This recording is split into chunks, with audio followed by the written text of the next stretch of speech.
ChikuStories.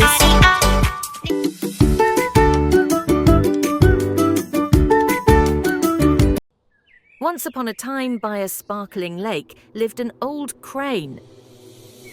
The old crane grew hungrier each day. He told the lake animals there would be no rain for 12 years. This lake will dry up. The worried fish pleaded for help, and the crane said, "Don't worry, I'll carry you to a big lake." Every day, the crane took one animal in his beak, pretending to help them. Instead of taking them to a new lake, the crane ate them one by one. Soon it was the crab's turn. As they flew high, the crab noticed something strange. "I see bones, but no lake," shouted the crab.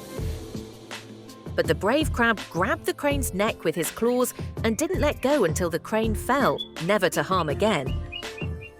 Moral of the story: